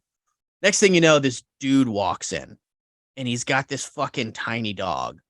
Okay. So it's like, first of all, you know, you're a grown man coming in with this toy dog. Like, what are you fucking doing? Yeah, like, it's not a service dog or anything. You know, it's not a service dog or anything at all, dude. It's like, bro, stop being a fucking weirdo. Leave your dog at your house, man. Like, you must be the person that tries to take your dog like grocery shopping and like into restaurants and shit like that. Like, stop being a weird guy. Leave your dog at home. So he walks in and I'm looking at this dog and I'm like, immediately, I'm like, I have a bad feeling. And he walks over and like, so the guy is like, you can tell The Thing is like probably his favorite fucking movie. He's like nervous, like, oh, hello, everyone. Like nervously, like shaking their hands before the photo. And I'm looking and all of a sudden I see the dog smell my dog monster. And I was like, immediately in my head, I was like, he's pissing on it. He's going to mark his territory. He's going to piss on this motherfucker. And no more did that thought hit my brain. Did this dog lift his leg and started, might as well have been pissing fire like the dog from Nightmare on Elm Street 4. Like where he's pissing fire, you know? And I literally went, dude, because like the guy was like, I was like Adam Sandler from fucking Billy Madison. So like the guy was so like nervous, like trying to talk to the Thing people that he had no idea that his dog was pissing on this fucking expensive brand new thing that I have. So I'm like screaming and he's like, oh, I'm sorry. And like, but it was one of those things like when you knock over a glass and you watch all the liquid start coming out of it, like to realistically, what you should do is grab the glass and pick it up as quickly as possible so it doesn't spill as much liquid. But your brain is like reacting like, oh shit. Like, which is exactly what happened to this guy. He just like was looking down at his dog peeing on my thing. And I'm like, move your dog. So finally he moved the dog. They fucking take the picture, right? And immediately the guy was like, I'm sorry. And I was like, dude, just have a good day. Have a good day. Like, just go. We're good here. Like, why would you bring a fucking dog in here? Like, just go. Just go. So then the photo op people are doing their job. So they're like, okay, next. I was like, no, not next. Not next. Let me clean up. Not next. Clean up aisle 5. Fucking clean. So anyway, so like it went from like it being this really like my item being this really cool thing to like obviously like it is funny. I see the humor in it. Like I laugh about it. Like even like later. But you spent a lot of money on that though. I spent a lot of money on it. Story. Yeah, but even still, it's like I get that it's funny, but like, dude, like having to carry it out of the hotel and people being like, dude, some dog pee on. I'm like, yeah, bro, it's funny, great. Thank you so much. Telephone, Jesus Christ. Yeah, dude. So yeah, anyway, so yeah, it was very nice of Sean Clark to tell such a great story. Oh God. So yeah, that opened up the whole book of everything. Oh man. Oh no, it's cool. Sean was on my podcast, Epic Film Guys. We did a review of Halloween Ends, like literally right when the movie dropped, and I thanked him for that. I was like, oh yeah, thank you so much, by the way, for bringing up great memories for me on your podcast. Hey, but you know what? Like I messaged you, he brought up all those beers I sent him, and he took that video down right away. I don't know what the hell happened, but I'll ask him in person one of these days. Yeah, one of these days. But I had a similar pissing incident, but nowhere near as expensive. Right behind me, the Michael Myers standee. I think I told you the story, right, Brett? Oh yeah, you did. Well, my dog passed a couple of months ago, but oh man, I'm sorry, man. And thanks. And my our good friend has a dog, and they were like buddies. And the dog comes over, it's a Labradoodle, and you always got to watch him because he always likes to pee somewhere. You know, he sniffs everything, chases my dog around, and he's going to pee somewhere. So I'm in the kitchen, and I had it set up in the living room because it was right around Halloween time. And just as I turn the corner, I see him lift his leg and piss on Michael's leg. And I'm like, no. I'm like, what are you doing? No. I mean, granted, this is like a $35 thing. I just got another one. But I was just like, I'm like, seriously? And my wife said, what's that? I'm like, the dog just pissed on Michael's leg. And they're just awful. They're hysterical laughing. There's a puddle of piss on the floor by his leg. Oh, good. I'm Lord. like, yeah. That's why Because I'm downstairs, all my stuff is downstairs in the finished basement. So every time he'd come, I'd run for the door to shut the door out. Because if he comes down here and starts pissing on shit, Piss City. I'm gonna lose my shit. And actually, that dog, believe it or not, he just passed not about 2-3 weeks ago. So they're both gone. Our dogs aren't allowed down here. That would never happen. Yeah.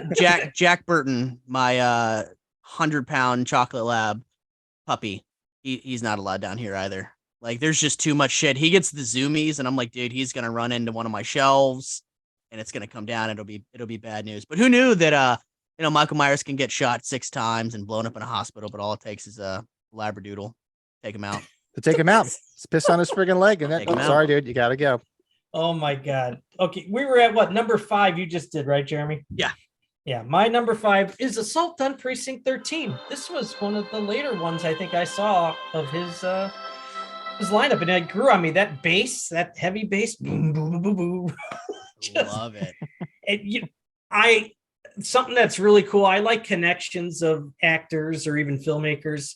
Tony Burton being in this, and it was made the same year as Rocky, wherever the calendar year. That's just cool connection for us fans. I love seeing stuff like that.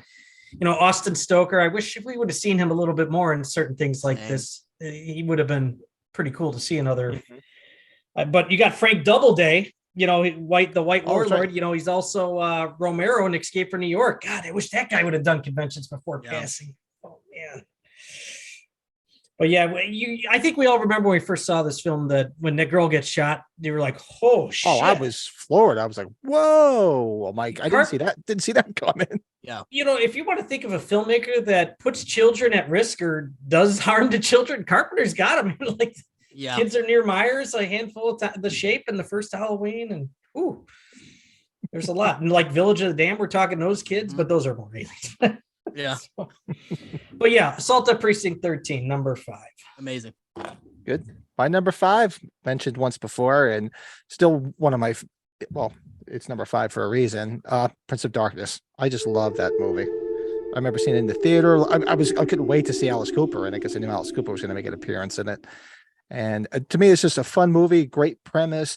It was always so spooky how they kept having that same premonition, and you don't find out who's coming out of the doorway. You got to wait through the whole movie, and you finally see it's like, spoiler alert, everybody who hasn't seen it, and you see it's the girl at the end of the movie that's coming out.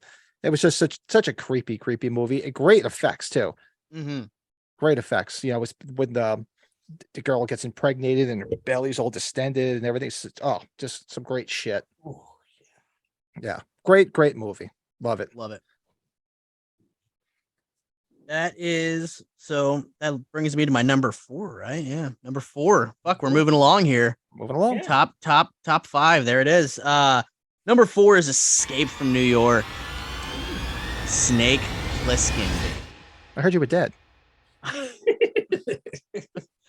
Dude, so good. Kurt Russell was born to play that role.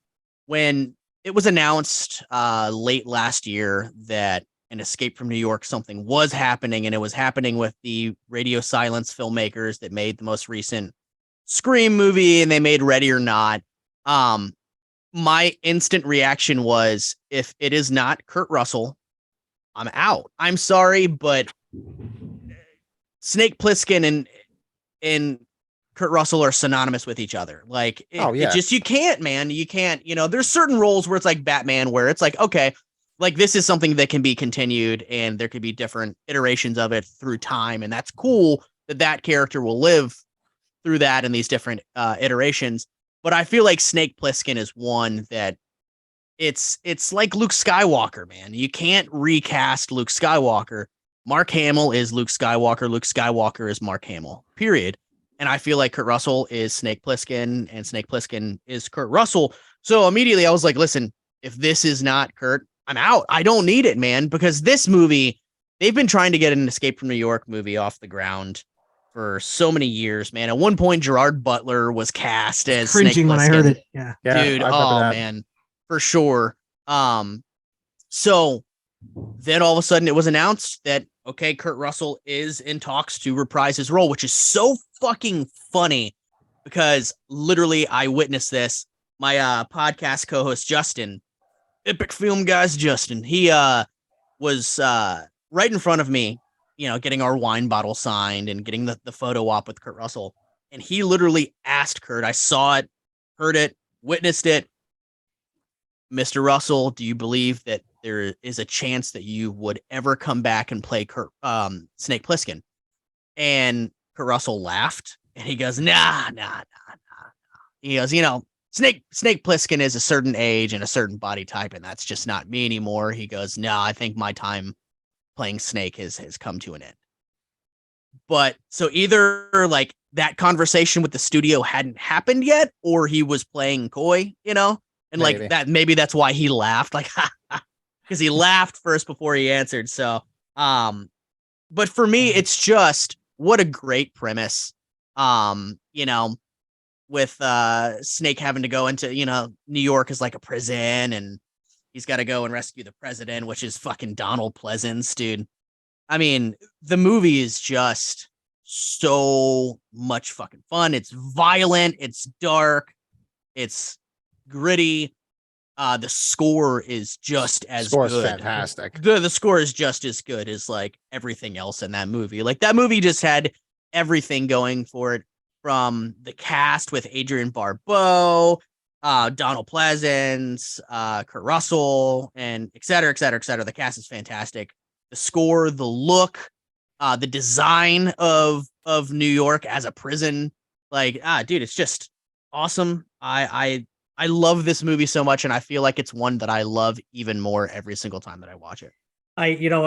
We talk jokingly, my brother and I, who's a big Carpenter fan, we talk, and he's a wrestling guy. So we were talking about if we had a John Carpenter theme where it would be a wrestling entrance. I swear, the Duke arrives. That would be my wrestling theme. When he comes out. Pull right out with the caddy, the big chandeliers on the hood. You are the Duke. Yeah, number one. You are a number one. You're the Duke. You're the Duke. Oh God, good stuff. So that was number 4. My number 4 is They Live. It goes back to a lot of the wrestling talk. Rowdy Piper is a big fan. That came out. That was the first John Carpenter movie I saw in the theater, because it came out the fall of Halloween 4. Right around that time, I saw those movies right around within a few weeks of each other, if I remember right. But that movie, of all of his movies right now, boy, is that movie really, with today's times, just it's unbelievable. holy shit! Just from the political aspect too, it's Yeah. like, Yep. oh my God. It is, if we're going to talk Carpenter endings, it might be my favorite Carpenter ending of any of his movies. I just, that's like, whoa, what? All chaos is now broke loose. The satellite's done. It's just, oh, so much fun. Yeah, more of Rowdy. The fight scene. Oh God, yeah, that fight scene's just so long and hilarious. It holds up to this day. I love the poster too. And the music, that's another one. Great score. Yep. Another one, great score. He doesn't have any bad scores, really. God, might be No. biased. And I love Meg Foster. She has got those beautiful, like greenish blue eyes. Oh, Those- amazing. Piercing, man. Piercing in real Yes. life too. Sweet lady. Yeah, Jeremy, you've met her. Yeah, she's awesome. She's Yeah. very sweet. Very, very. I think one of our groups were talking about Linda Hamilton, like touchy feely kissy. She's kind of like that too. Yeah. Dude, Linda Hamilton, I met her when she was promoting Terminator Dark Fate, and they had done like a press junket, and it was literally just me and my best friend, and she came outside and we're like, Linda, she was like, oh, come over. And dude, she signed all of her shit and she went, oh yeah, and kisses are for free. And dude, she grabbed my face, and when Sarah Connor goes to kiss you, I puckered my lips so fucking fast and I was ready for it, bro. I had to call my wife, and I was like, I'm just letting you know, the mother to the human resistance kissed me on the mouth, and I'm not mad about it. You're like, And let's go. And I was she like- started it, not me. yeah, I was like, you have to be She okay. came on with to this. me. That's true though. I had to happen at Wizard World with me too. I was like, holy shit. No. You're like, oh. I guarantee she ain't doing that shit now with COVID Oh, and yeah, I'm shit. sure. Mm-mm. Oh yeah. I wouldn't think so at all. Different Oh. world now, buddy. Yeah. Where are we at, Pat? You're next, right? My number 4 is sitting there staring at me in beautiful white and blue on Brett shirt, The Thing. Boom. The Thing. I mean, Boom. I liked it from day one. I didn't understand why people didn't really, I guess from the psychological point, and it is sort of like it is a slow burn, and you're waiting for things to happen. And I guess, and then for the time, it's like everything wasn't like it is nowadays, where you just need everything now. All right, come on, keep going. So it was slow. It did build up that whole fear, that isolation, and people just, I guess, over time didn't get it. I mean, of course, everybody raves about the practical effects are just absolutely amazing, especially for the time. But I just love that whole like factor of the way they're isolating. They don't know who's what and who it is. It's just to me, it was like a giant Twilight Zone episode. I'm like a diehard yes, I'm a diehard Twilight Zone fanatic, and to me, it was just like something like that where you just don't know, and it's just a great cast. And there you go. It's like we got to come back and do our Kurt Russell movies. Anything with Kurt Russell, I'm in. Oh heck yeah! I love me some God. Captain Ron. I love some Captain Ron. Oh heck yeah! That's one of those trivias. Like, what other movie besides that did he wear an eye patch besides escape movies? Most people, I guess, would probably get that. Maybe. Yeah. Dude, I love Captain Ron so much because like it's almost like he's a pirate version of Beetlejuice, like with his mannerisms and the way that he talks and stuff, man. A little Jack Burton for me in it too. I don't know. Little Jack or Captain Jack Sparrow. Sorry, pirate. I got that too in there. I don't know, but yeah. I love that movie. Oh, dude, he's got good chemistry. Martin Short. I thought that was a good combination. Amazing. Yeah. Good stuff. That brings me to my number 3, which is The Fog. Great, fantastic movie. Absolutely. What a fun ghost story, man, and a fucked up ghost story. Like when you hear the history of how the ghosts came to be, it's like, oh wow, like that's a horror story in itself. It's really fucked up. But I mean, the cast of this movie with Carpenter's ex-wife, Adrienne Barbeau, who is so sweet and so nice in real life. She's fantastic. I mean, her as Stevie Wayne, like, dude, she got a fucking action figure last year. Like, right. I'm still waiting for mine, dang it. Dude, I didn't order one and I fucking regret it. But oh man, like what kind of a world do we live in where we can go into a store now and get action figures from Halloween 3 and they made a fucking Stevie Wayne action figure, like high quality, dude, unbelievable. Yeah. Unbelievable. Those ones that Shout Factory does, like the Tom Atkins Night of the Creeps one, and then the My Bloody Valentine's. They look great. Awesome. They look so great. But dude, the cast in The Fog, from Jamie Lee Curtis, her mom Janet Leigh in the film. Tom Atkins. I mean, you got Charles Cyphers, you've got Nancy Keys, Paul Holbrook. I mean, and fucking Buck Flowers in it, man. Buck Flowers and he's on the ship. That's right. Yeah. He's on the ship. Hey, there's a fog bank. I gotta give a shout out to my crazy guy. Yeah, there's a fog bank out there, dude. Oh man, even his voice, that fucking guy, man. But yeah, I mean, this was just, it's another one that, even though like the plot of how the ghost came to be is a little bit more complicated, it's a simple ghost story. And I remember being a kid and thinking that Fog was like so creepy. So then like getting a movie that's like, oh, the movie's called The Fog because these ghosts come out of the fog. As a kid, I was like, dude, this is the coolest fucking thing ever, because this thing that I already think is creepy, here's a whole movie about it. It's just, oh man, the sets are amazing.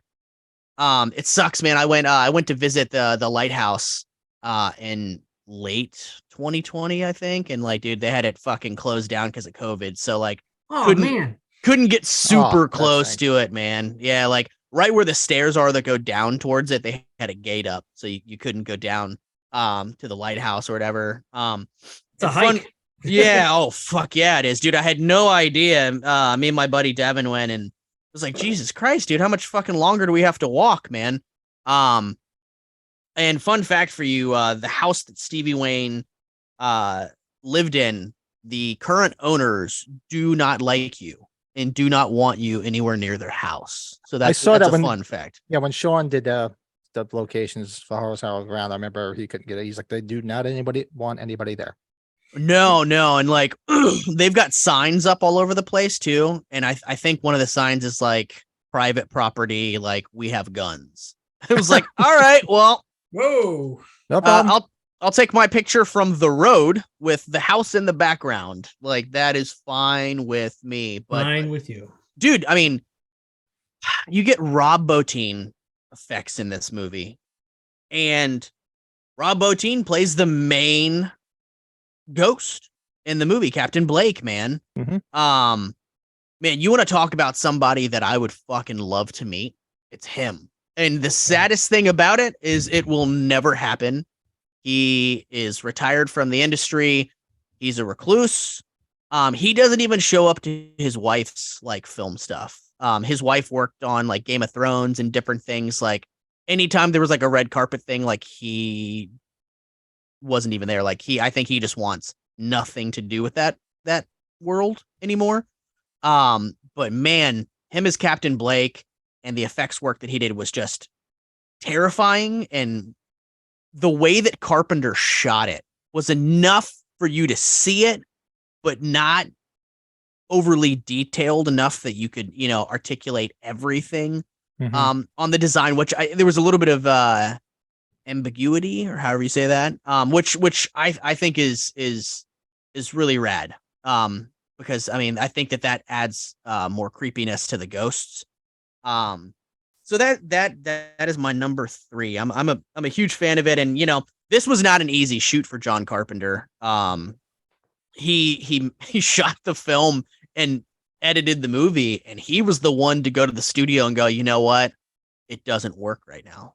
Like, I need more money. I need to go back out and I need to shoot more things. And it was just too slow burn, his first cut, to where he had to go and he had to shoot more ghost scenes. He had to shoot more gore, more death to make it a little bit more interesting, because from what I read about his first cut is it was just very, very story driven and not Very creepy. slow, if I remember. Very slow. Yeah, but it's a classic, man. I love it. I was stoked. I got Jamie Lee Curtis to sign mine at a children's book signing. She was the last autograph I needed to add to mine. So that was rad. So I don't feel guilty. Curtis. No. No, it's so There's a few of us. it's so funny, man, because like she showed up and she was like, and it was just me and my buddy Justin that I do the show with, and we were like, Jamie, like, we're big fans. She was like, all right, let's sign, let's do this. And so she signed all of our shit. And then she was like, okay, guys, now you can leave. Like, you don't have to go inside. It's like a children's book thing. And it was like, yeah, but we want to get our photo with you. She was like, okay, we'll see you inside. Yeah. She saw at the book signing, like we got there early. She got out of her car and then she saw us right away, my buddy Dan and I. And she's like, I saw you outside, didn't I? I was like, yeah, you did. And I'm like, listen, I just put it right in front of the book. I'm like, listen, you're one of the only people I need on this thing. And she looks at whoever, her agent or publicist, whatever. She's like, I have to do this one. Look at this. She signs it. And she's like, just don't put it back in your sleeve. Just let it dry, because I was using a paint marker. So, oh, dude, that's awesome. Yeah, that's awesome. You'll have to send me a picture of it, man. I'd love to see it. Yeah, it's good stuff. We got plenty of it. So, Oh, man. Number 3 for me is also The Fog. Look at that. That's one of our matching ones. We'll see where Pat's at here. We'll see, maybe. But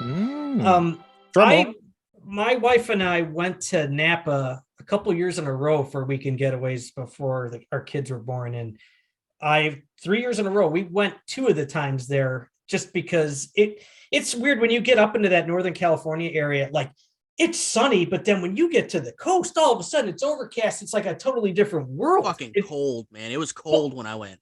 Both spots too. In the town where you shot the birds, we went there the one time too. And like, Jesus, it's a totally different world when you're in the redwood forest, more inland. And we got to go down. It was busy though. It's a walk from when you park your car. There's no doubt about it. It's a walk, but it was worth it. It was well worth it. Oh, and Pat too, or maybe you probably know this stuff, Pat. You probably saw the Horse Allegam. The church, when you go to H45, the church isn't that far. Dude, it looks exactly the same. I got to go inside of it.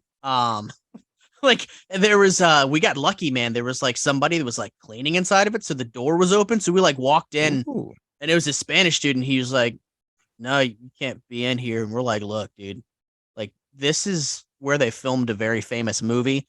Can we just take a couple pictures and then we're gonna get the fuck out of here? And he was like, okay, 3 minutes. I'm like, okay, cool. We're like, That's all we taking need. pictures. It looks exactly the same. 3 minutes. That's pretty cool. That's pretty impressive. Yeah, 3 minutes. 3 Really minutes. quick I'm like, now. okay. It was awesome, dude. Oh, good stuff. Yeah, but another great score. There's two different posters. Obviously, we know there's the main one, and then there's the Jamie Lee one. It's probably more towards the bottom of my list for that, but that's another day, another conversation. But the ghost story aspect, just perfect. The way they shot it, and like you said, they made the changes, and it seemed like I remember when I watched the supplemental features that Carpenter made them really quick, the changes, and it just happened to work so much better. It was kind of like a blessing. Yeah. So, but yeah, The Fog, number 3, excellent film. Very cool. Very cool. My number 3, of course, has been mentioned, but it was neck and neck for 2 and 3. So, but for other reasons, I'll explain why my number 2 is number 2. But number 3 for me, Escape from New York.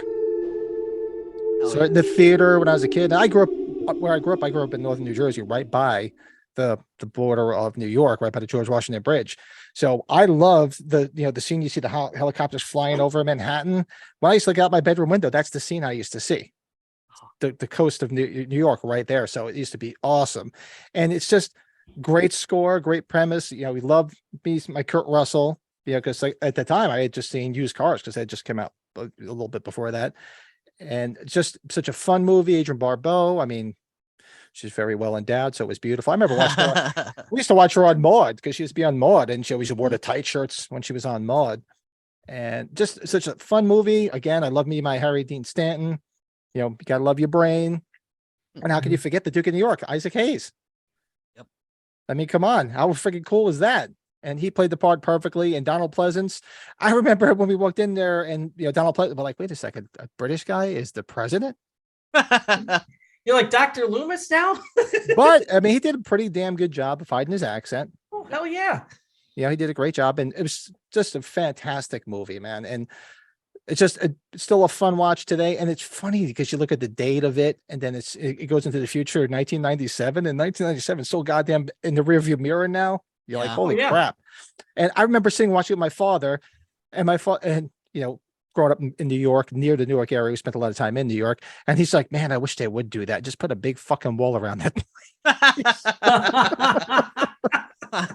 Because he just couldn't stand New York City at that time. He's like, let's put the goddamn wall up, please.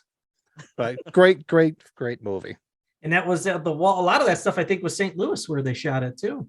If I'm correct. Isn't that right, Jeremy? Some of it was St. Louis? Yeah, I think so, yeah.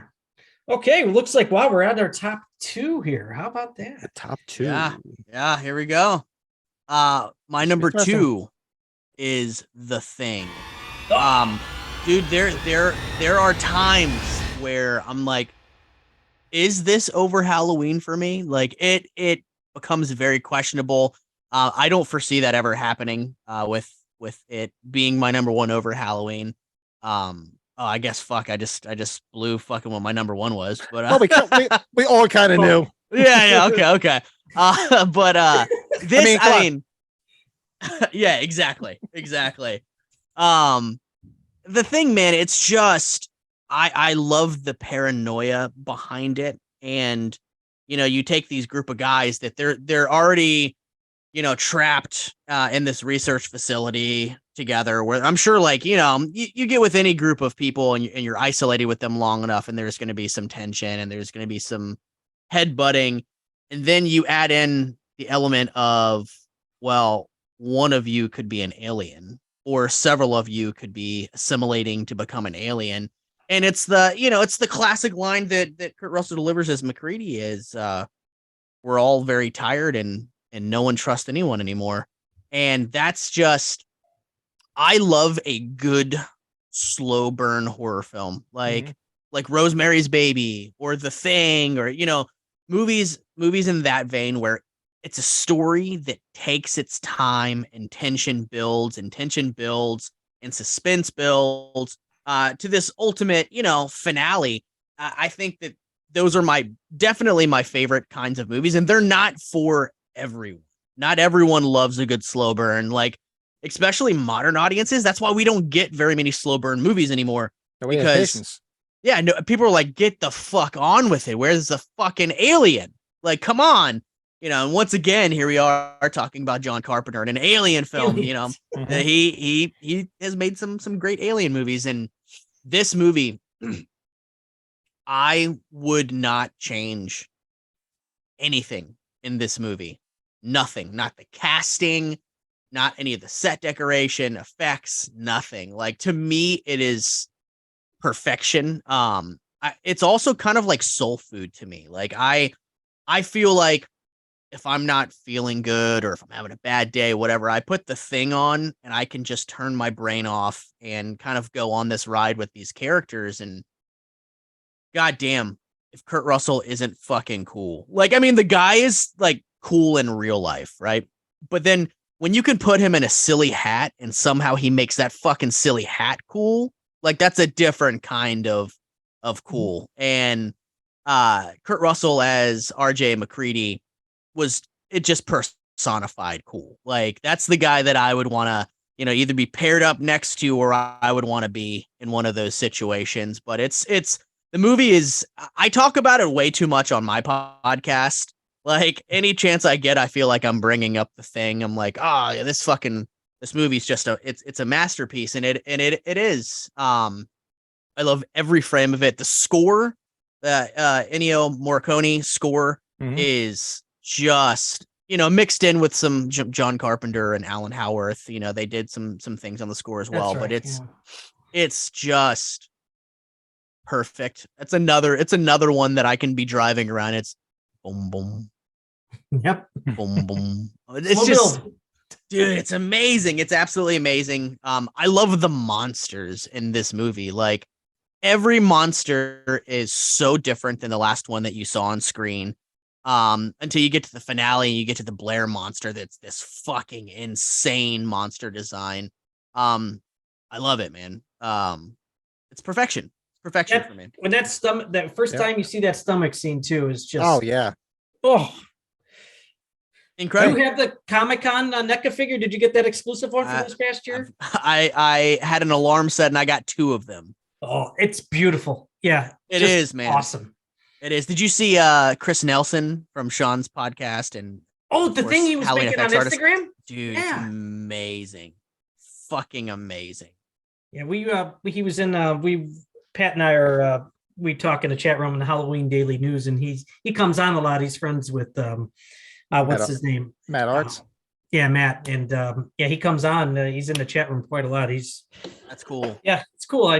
You don't expect to see guys like that, people like that to have that happen, but yeah, I collect I love finding new pieces of thing memorabilia to add to my collection because with Halloween it's something that we're blessed and fortunate that like we just keep getting new merchandise and it's pretty heavy to where too much. Yeah, I mean, oh yeah, and our wives would agree. Too much.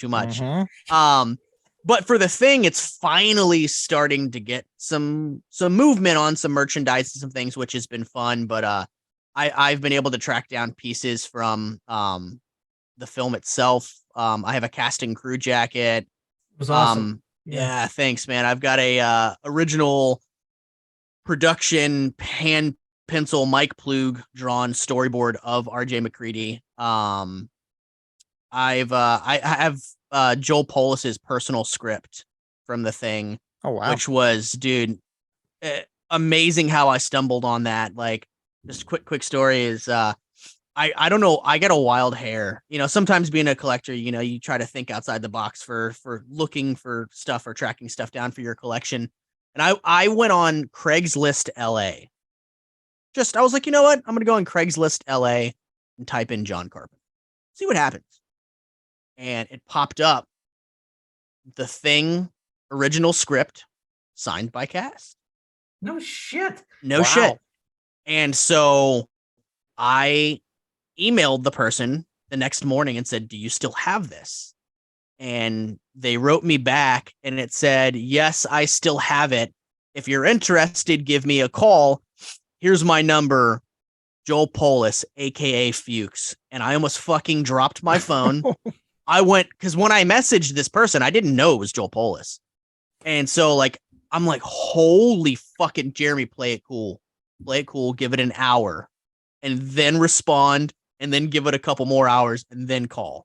Because immediately I was like, I want to fucking right call. away. You know what? I want to call. Like, can we talk right now? So I did. And we ended up talking, and we actually talked on the phone for maybe like 25, 30 minutes. And he's just such a fucking nice guy. And he gave it, the script to me at a very fucking reasonable deal. He's like, I feel like if I brought this to a convention, I could get more money. And I was like, you absolutely could.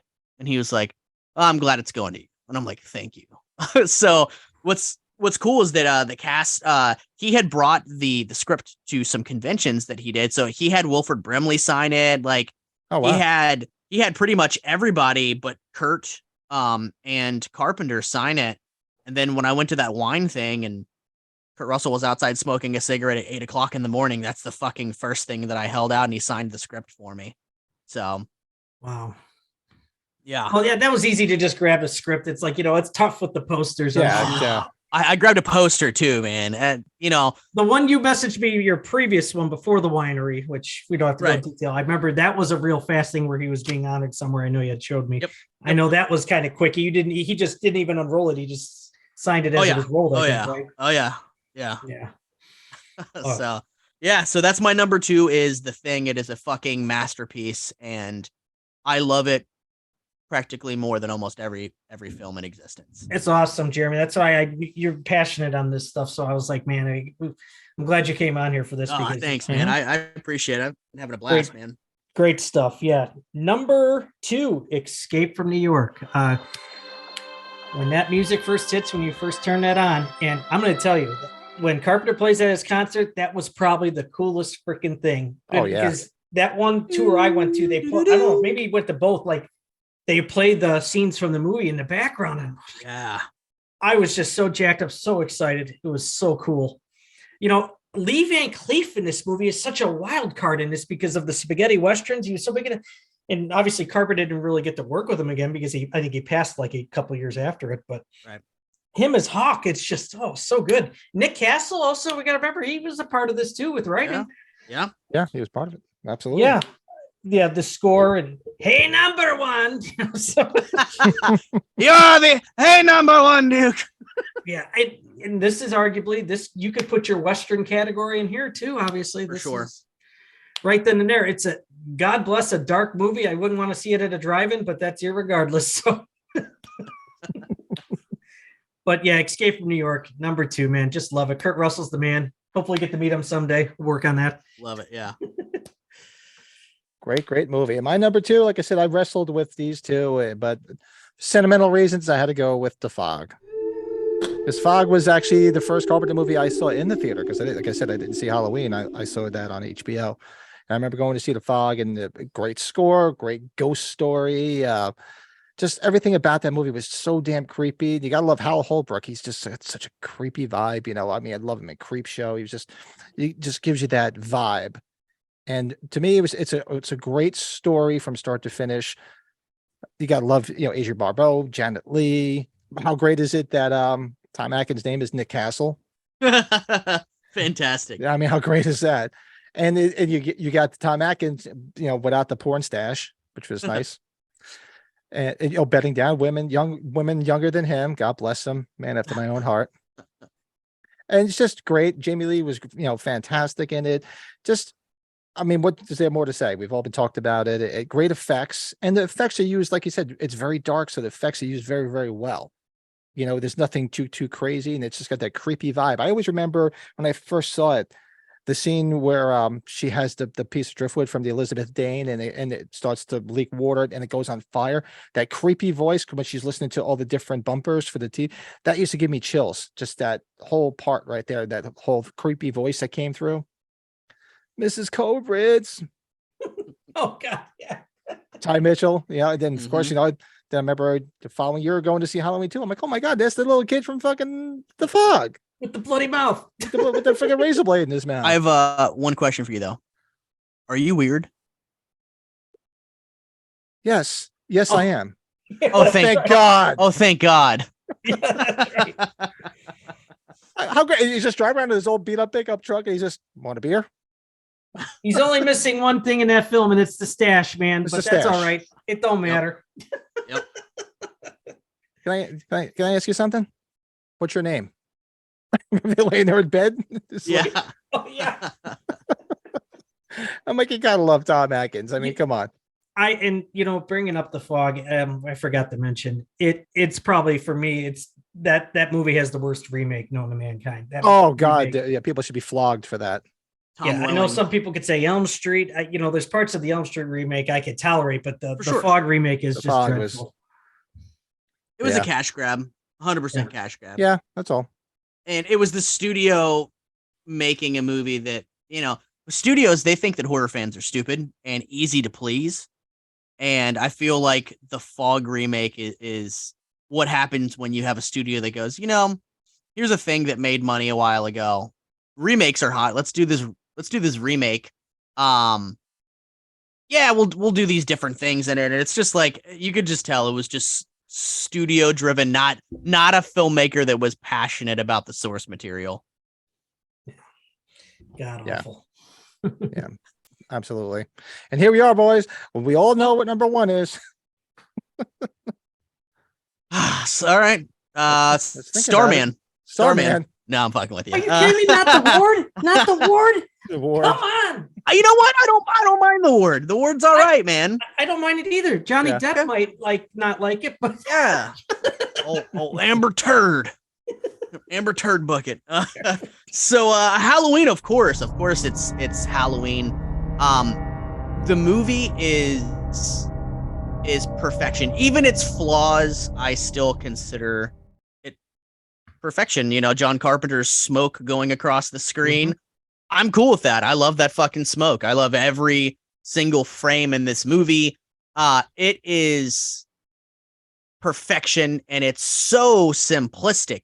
Like sometimes when you make a movie that's you keep it very simple, there's not a whole lot to it, and then audiences respond by going, there wasn't a whole lot to this movie. Halloween is a movie that tells a very simple horror story, horror plot, but it does it so perfectly. And Halloween, I often argue that it's really not a slasher, man. It's also a slow burn horror film, which is why I love it. And I feel like that's how some of the sequels in the Halloween franchise, they miss the mark. Can you make the same movie again? Absolutely not. But you can still add more suspense. Where a lot of the sequels mess up in the Halloween franchise is they no longer make him the Shape. They make him He's just out there. Yeah, they make him into Jason, to where it's like he's there, he's pursuing his victims, kill, slash. Like Halloween 2018, for better for worse, the new trilogy, at least Halloween 2018, I feel like they retained some bits of the Yes. Shape. And that's why for me, I enjoy Halloween 2018. I don't particularly care for the two films that followed it, but Yeah, at least that one as a standalone film, I felt like it was effective, and they did a good job of making him the Shape most of the time in that film. And that's what makes him so great, and Michael Myers so great in the original film, is that he takes the time, he plays pranks, he stalks his victims. He's in the background. You can see him as the audience, but our central characters that we're following throughout the film, they can't see him, and it adds this suspense and this mounting dread of what's going to happen to our lead character, because at some point he's going to catch up to her and she's going to have to face off against him. And it's just such a simple, beautiful film. Like the cinematography, Dean Cundy, holy shit. Just the way that every shot is framed, the way that the scenes are lit, everything is just beautifully shot with a score that, much like when you go to a restaurant and you have the most amazing steak, sometimes when you go to a really great restaurant, you get this amazing, baked potato that's loaded that you're like, fuck, that was almost as good as the steak. That was incredible. That's kind of like the score that goes along with the visuals in John Carpenter's Halloween. It just complements it perfectly. It's relaxing to me, oddly. I feel like I can, put some ear pods in, throw the Halloween score on, and just relax and even fall asleep to it, which you can't. Makes you smile. Just makes you smile. It's like Absolutely. I love this film. And one of the times when I went out to LA, I had this Uber driver. It was like, what are you in town for? And I was like, I think it was for H40. I was like, I'm in town for this Halloween convention. And he's like, is that your favorite movie, Halloween? And I said, yeah. And he goes, why? And I said, it is so simple yet effective. And John Carpenter knew the exact story that he wanted to tell, and he told it masterfully. Did it. And that's how I put it, man. So I love this movie, and I will love this movie, and it will always be my favorite movie. I think Pat and I would say it'll always be ours too. I think the music's its own character, man. Like without that music, I'm sure it could be okay. I never would ever want to test it or try to change it up. It's just perfect. Without the two nip slips, I think the movie could be PG-13 nowadays. There's barely any freaking blood. Yeah, pretty much. Yeah, really, it really could be. Movie could be PG-13 easily nowadays. I'm all for the Panaglide. That's just another thing. It goes back to Rocky. That's how the fights were shot. It just another relation to go back to one of our other favorite movies. So yeah. Any aspect ratio 2.35 to 1. Carpenter loved using it at that time, and Panavision was such a big thing at that time too.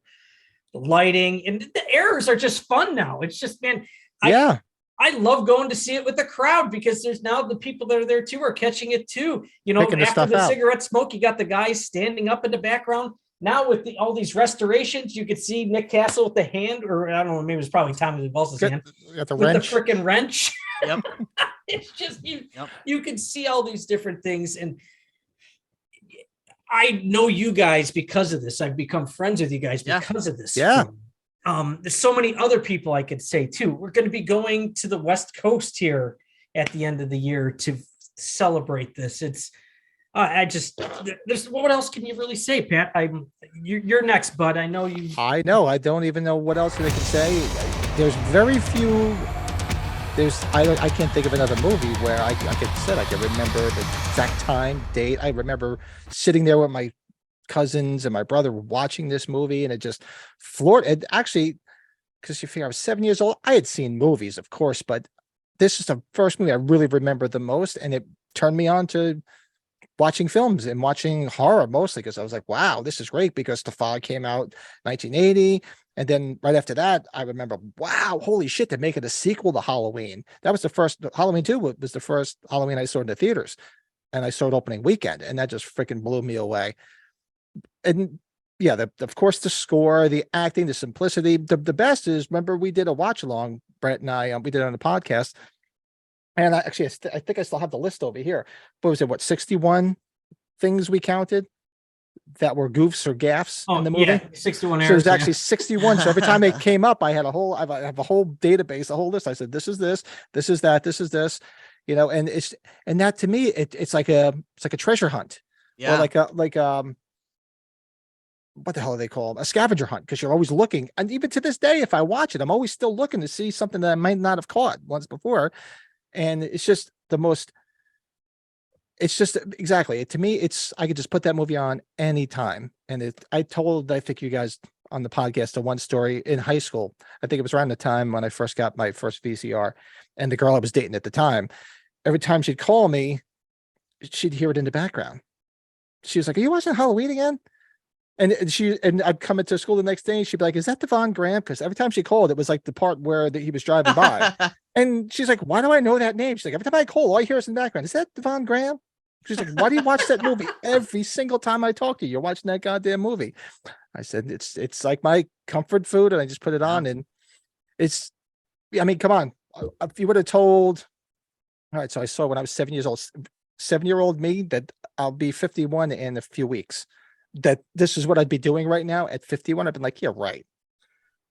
that we'd have this many movies and have all this stuff out here. Merchandising. All the Holy people I've shit. met and become friends with because of this damn movie. I'd never in a million years would have guessed it. Never. My God. And Pat was lucky enough. I'm just happy to share his success story. He got his grail there, Pat. I don't know. Do you still have it near your desk? I know you had it near your desk for the longest time. Oh, it's right behind me. Yeah, I No, can get Oh it. man, what is No it? worries. The Yeah, the 2600 cartridge. No shit. Yeah, he got one full I've- with the box and everything, and yeah. Well, the story is I had it as a child. I had it when I had my Atari. And of course, me as a young kid in 1883, I ripped the box open, play the game, and within the sands of time, all my stuff from my youth either probably ended up in garage sales or who the hell knows what my parents did with it. But I chased that thing for years, and I'm finally got a nice, like a mint copy. I actually can even show it to you. But I tell people like, you had that as a kid? I said, yeah, I got it for my birthday. But no, I didn't think that I wasn't collecting stuff. I was 7 years. I forget, in 83, I was 11 years old. No, I wasn't. I'm just, wow, this is awesome. Playing freaking a Halloween game. And it's so crude and archaic. If anybody out there has played it before. Oh yeah. It's just, and honestly, after a while, the theme music in it, I mean, obviously the Halloween theme, but It just goes in circles. it's like nails on a chalkboard after a while. You're like, oh, I gotta stop. I gotta step back and turn the volume down because it would drive me. I remember my grandmother, the Italian grandmother, living with us when I was a kid, and she'd come in. She's like, turn the volume down. You're giving me a headache, because she'd just keep hearing it over and over again. But actually, yeah, hold on. I could. Yeah, I'd love Jeremy, to see did it. you ever try to get one of these, or is that not one of the things that really interests you as much? No. There's certain pockets of the collecting that I'm like, I'm gonna stay away from that. That I have enough rabbit holes that I go down. I know. That's the problem with some of the Yeah. other stuff. It's Pat, luckily, he's not the biggest autograph guy, so like this is his thing, That's good. That's You good. and man. you and I autographs, posters. Oh, The for me, autograph thing. my favorite passion is the promotional stuff. I have original press kits. I have Oh yeah, that's true. original 35 millimeter print of Halloween. I have a 60 millimeter print of a UK version of Halloween 2. I have a French 60 millimeter print of Halloween 2. I mean, anything to do with the films, lobby cards, posters. That's the stuff I love the most. But of course, I had to have this. Oh, dude, look at that. Holy shit. That looks crisp, dude. Yes, indeed. Wow. And the story behind this was on eBay probably about 5-6 years ago. And I was watching it. And I had it in my thing, and I was waiting to pull the trigger, and I was a little leery because it was coming out of Germany, and a lot of the repro boxes were being made in Germany. I'm like, oh, what if it's not real or whatever? And I kept watching. I'm like, you know what? eBay's got a pretty good thing where you can get your money back, if, because they pretty much side with the buyer rather than the seller. Mm. And one day I said, I'm going to go for it. Got on eBay, went on there, it was gone. Oh, Fuck. And then I've since become friends with the guy that actually had it. And he told me, he's like, when I decide to let it go, you're the person I'm calling. Get it. So he reached out to me, what was it, a couple months ago now, right, Brett? He's like, you're still interested? I'm like, yeah. Mhm. And and very reasonable price compared to what some of them sold for. And he's like, no, this is what I promised I would sell it to you, because I know it'll be in your collection. You'll take good care of it. And I'd rather see it go to you than somebody else. So Going to a good home. yeah, so it'll be in the coffin with me. Yeah. Congrats. If man. I tell Jeremy, I got to give him my Escape from New York poster if something ever happens to me. I got to think of something for Pat here next if something happens to me. There you go. There you go. Oh man, this was awesome, guys. This was so much fun, This man. was a lot of fun, man. And if you guys want to do any more down the future, down the road, man, we'll be happy to do anything. Jeremy, man. if you're up for it again, like we could always do the posters with Carpenter or Yeah, the man. scores. Scores, I would you love name to, it. man. This has been a blast, and John Carpenter is my favorite filmmaker, like I said. So anything relating to Halloween or John Carpenter, you guys can count me anytime you want me, man. And thanks everybody. So we're just going to close this out. Everybody, thanks for watching. Make sure you so where can everybody find you, Jeremy? So you can find us at epicfilmguys.com. We're on all social media platforms at Epic Film Guys. The show that we do is called Brain Stew, but Epic Film Guys is the podcast. So yeah, come check us out. We do film reviews. We do top 10 countdowns and things just like this. So it's a good time. Yeah. Awesome. We know where we can find the Knucklehead. Oh, I did it backwards again. The Knucklehead over here, him and I, the Yeah, Halloween yeah, Collectors well- podcast. I know. We'll get there. I'm getting better with my pages. I'm getting there. I'm a little behind. 8 or 9 year old kids, they drive me, to a lot of time. That's the beauty of it's not the beauty of getting older, but it's a little bit of a beauty where the kids are getting a little bit older, that I can have the freedom to do a lot more stuff like this, because my son's 20. He's gonna be 21 in a couple of months, so he's going back to school in, as of this recording, a week and a half. And as of this recording, my daughter's birthday is tomorrow, and turning 17. And Yeah. anybody watching this when it's on, you'll see us at age 40 for sure. And we'll be there at Age 45. 45, yep. I've lost track of it all now. I'm I losing know. time here. I know. It's coming up, man. It's coming up. Less than a year. It's Yeah, beautiful. we got a hotel room already reserved. Brett's got his hotel. You got Beautiful. Yeah, everything we did it reserved? early. Didn't Yeah, care. we did it early just in case. I'm like, you know what? Smart. Why not? It's a free cancellation within 72 hours, and I'll know within 72 hours if I'm not Oh, going to yeah. be there.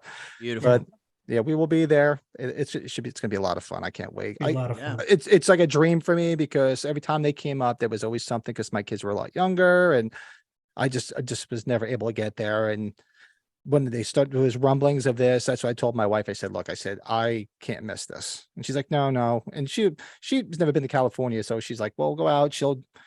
It'll be funny. We'll just walk out of the hotel. She'll go this way. I'll go that way. Because she has zero interest in Halloween stuff. So she's not going to go anywhere near it. This apparently is going to be the Halloween show. So you're going to the right show, man. Yeah, and and another thing is, I said I don't want to wait till, say, at age 50 if they ever have one. I said, because we're starting to lose people. We lost 3 this year alone.